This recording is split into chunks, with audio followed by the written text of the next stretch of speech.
안녕하세요. 운동이야기의 김 교수입니다. 비전공자를 위한 기초운동생리. 자, 이번 시간에는 인간의 골격근 섬유 형태에 대해서 한번 알아보도록 하겠습니다. 골격근의 섬유 형태.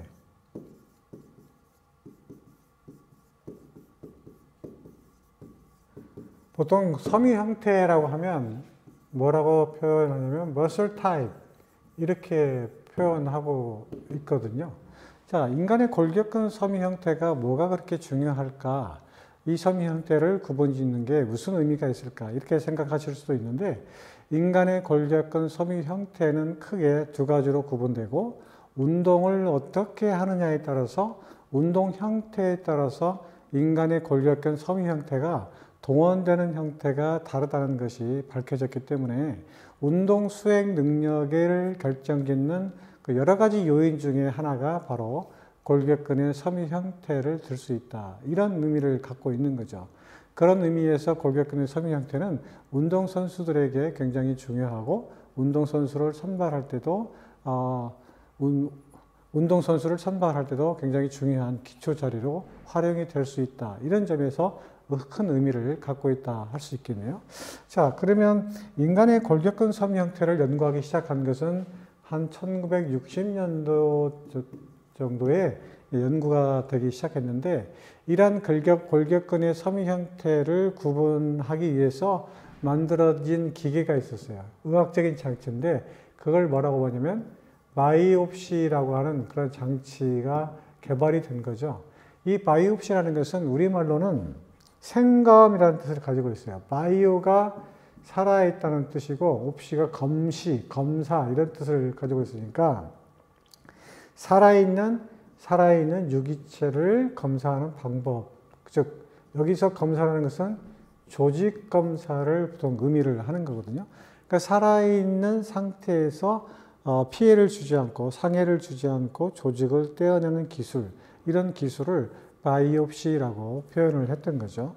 이런 바이옵시는 여러 가지 이제 기구들이 다양하게 있는데, 예를 들어서 위 조직을 떼어낸다든가, 아니면 뼈 조직을 떼어낸다든가, 아니면 우리 골격근의 근육 또는 내장근의 근육을 떼어내서 검사한다든가, 이런 다양한 조직을 검사하도록 되어 있는데, 우리는 골격근이라고 하는 그런 근육을 살아있는 상태에서 조직을 떼어내는 방법이기 때문에 이러한 것을 뭐라고 표현하냐면 아까 muscle biopsy라고 표현하는 거죠.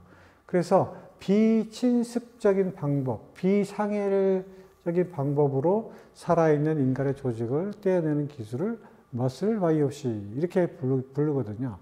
그래서 이러한 기구를 발명이 된 후부터 1960년도 때부터 약 2000년대까지 인간의 섬유 형태에 대해서 무수히 많은 연구들을 해왔다. 이렇게 볼 수가 있습니다. 따라서 유럽에서 시작했던 이 머슬 바이옵시가 기술이 이제 미국 쪽으로 넘어오면서부터 많은 그 연구 결과들이 쏟아지게 됐는데요. 자, 그 당시에 인간의 근섬유의 조직을 떼어내서 여러 가지 이제 그 화학적인 처리를 하거든요. 가장 대표적인 것이 이제 ATP아제라고 하는 그 효소가 있죠. 이 효소를 가지고 조직화학적으로 착색을 해서 인간의 머슬 타입을 들여다봤더니 크게는 두 가지의 근조직이 있다는 거죠. 하나는 타입 1이라는 게 있고 또 한 가지는 타입 2라는 것이 이제 밝혀진 거죠. 자, 여기서 말하는 타입 1은 뭐 여러 가지 이름들이 있는데 잠시 후에 그것을 설명하기로 하고요. 대표적인 것이 타입 1과 타입 2라는 섬유가 밝혀졌던 시대가 1960년도, 70년도, 80년도 그 정도의 시기라고 할 수가 있어요. 그 시기에 타입 1이라는 것은 우리 흔히 말하는 ST섬이라는 것을 얘기를 했고, 타입 2라는 것은 보통 이제 FT섬이라고 크게 지칭을 하고 있었습니다. 따라서 ST섬유는 보통 유산소성 운동 시에 동원되는 근섬유고, FT는 무산소성 운동 시에 동원되는 근섬유 형태다. 이렇게 이제 알려져 있던 거죠. 따라서 유산소 운동 능력이 좋은 선수들은 주로 ST 섬유가 많이 가지고 있고, 그 다음에 무산소성 운동 선수들은 보통 타입 2라고 하는 그 FT 섬유의 비율이 상대적으로 많은 비율을 차지하고 있다. 이런 것들이 평균적으로 그런 결과들이 이제 발견된 거죠.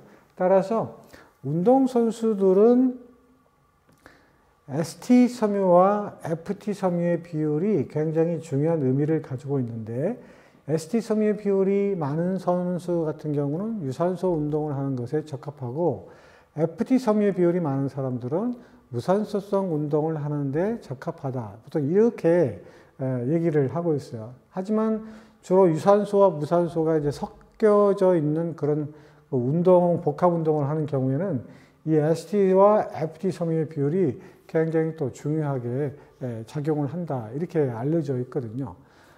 무조건 이 머슬 타입이 운동 경기 능력을 결정짓는 대표적인 요인이다. 이렇게 말할 수는 없지만 그런 운동 수행 능력을 결정짓는 여러 가지 요인 중에 하나가 바로 이런 머슬 타입이 관여를 하고 있다. 이렇게 이제 알려져 있습니다.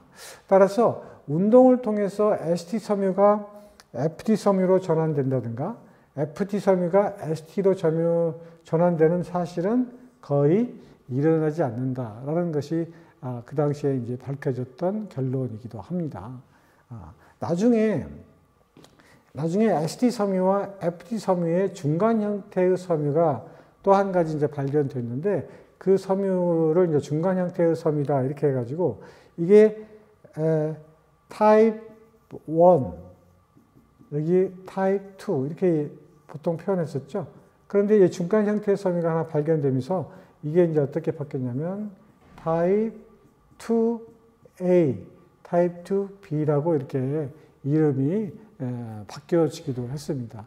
따라서 이 타입 A, 2A와 타입 2B는 FTA와 FTB로 다시 이제 바뀌게 되는데 이러한 새로운 형태의 머슬 타입이 이제 발견이 되면서부터 훈련의 효과가 과연 머슬 타입에 영향을 줄 수 있는지 여기에 대해서 이제 연구들을 하기 시작했다 이렇게 알려져 있습니다. 자, 오늘은 골격근의 섬유 형태를 어떻게 만들어내고 어떻게 결정을 지었는지 그 발견하는 방법은 어떻게 이루어졌는지에 대해서 간략하게 설명을 드렸습니다. 다음 시간에 다시 또 인사드리도록 하겠습니다. 안녕히 계세요.